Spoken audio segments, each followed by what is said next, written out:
Johan Neeskens, the driving force in midfield. Exciting striker Johnny Rep. And the lightning-quick Johan Cruyff, recognised as the finest attacking threat of his generation.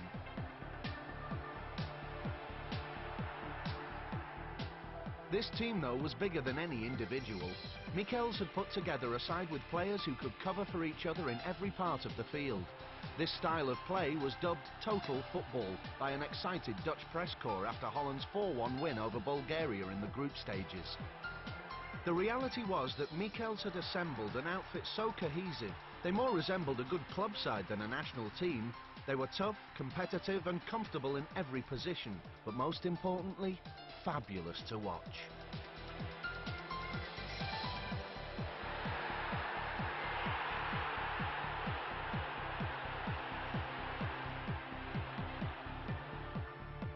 Holland qualified top of their group, and in doing so had developed a taste for taking the opposition apart.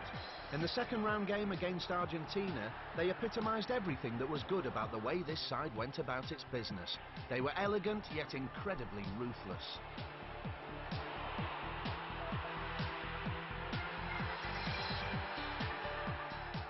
That 4-0 hammering was followed by a 2-0 win over the East Germans and a hard-fought victory by the same scoreline over a physical Brazil side, clearing the way for a Holland-West Germany final.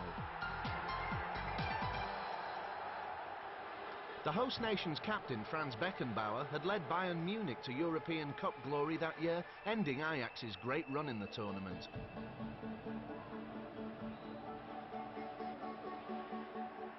The Germans had gone through the second group stage without really being tested, but were quickly put on the back foot here. 2 minutes played and Cruyff's surging run was rewarded with a penalty. Neeskens made it 1-0 to Holland. The Germans seemed remarkably unfazed and deserved to get back into the game. Paul Breitner again from the spot, making it 1-1. Just before the break, Gerd Müller put West Germany in front in his last international. The Dutch never recovered. 2-1 the final score. It was to be Cruyff's last FIFA World Cup. Total football was to remain frustratingly incomplete.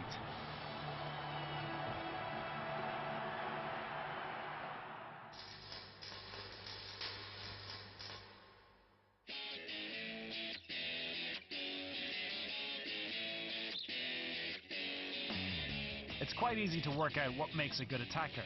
He's the one who puts the ball in the back of the net. Some, of course, do it better than others, as the FIFA World Cup can confirm.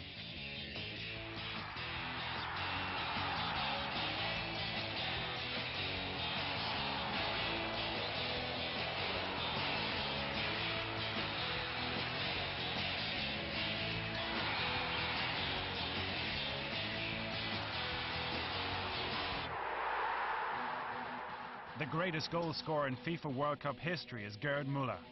Statistics back the claim. 14 goals, more than anyone else.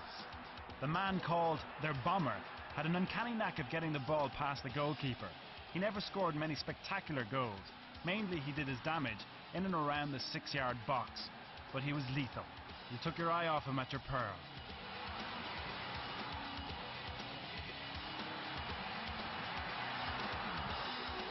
Müller's total betters by 1 the 13 scored by Just Fontaine. The Moroccan-born Frenchman, though, achieved his tally in just one tournament, 1958. To think it wasn't even guaranteed that Fontaine would make the starting lineup. The stuff of make-believe.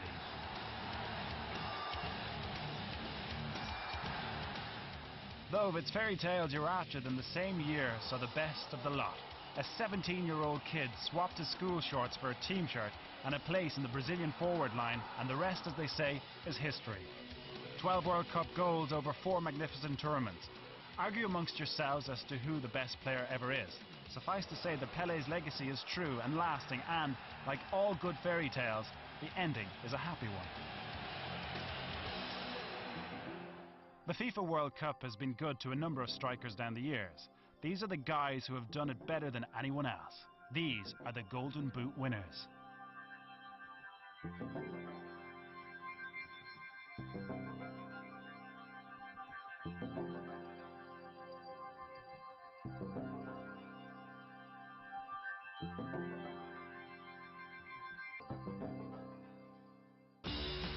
Of course, being a great striker is not just about goals. Diego Maradona scored 8 for the record, but his value to both Argentina and the rich tapestry of FIFA World Cups is immeasurable. With respect to the other players around him, Maradona won the 1986 World Cup for Argentina. Poise, power, wonderful balance and the ability to create an opening from nothing. Breathtaking.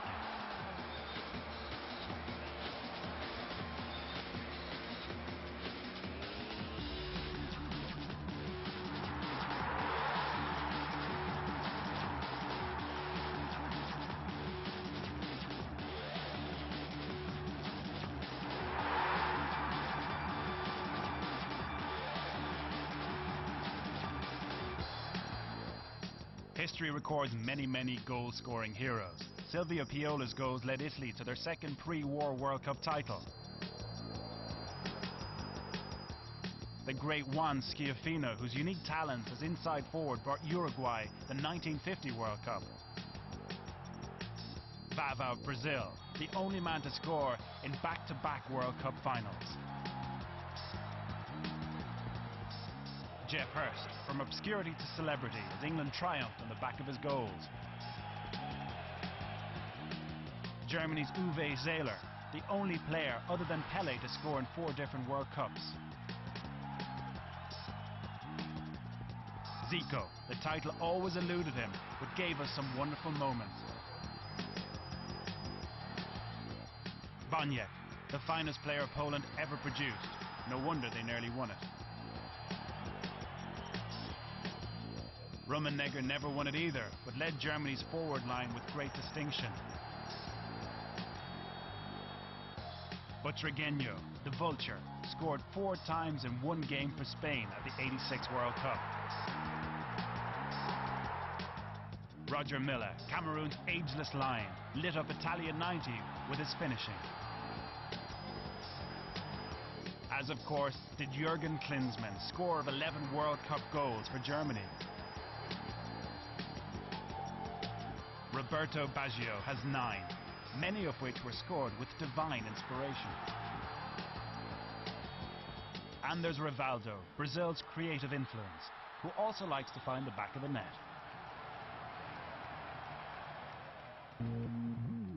If Maradona was the star of the '86 World Cup, then 20 years earlier, Eusebio was having a similar impact.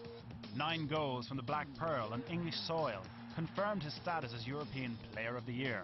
Lightning quick, great reactions, Eusebio was the best finisher in the world of the '60s.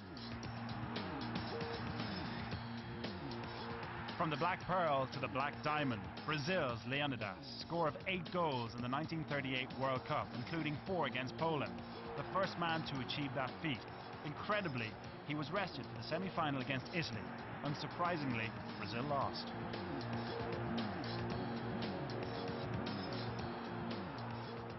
If the first superstar striker was a Brazilian, then the latest one undoubtedly is too. By the time France '98 had come around, he was the most exciting forward in the world. Denied then, Ronaldo would have to wait 4 years for his day in the sun. His brilliance in the Far East took Brazil to a 5th world crown and his own World Cup tally to 12 at the tender age of 25. Striking, it seems, is alive and well. Rivaldo saiu, pro Ronaldinho, tá direto, bateu! Gol!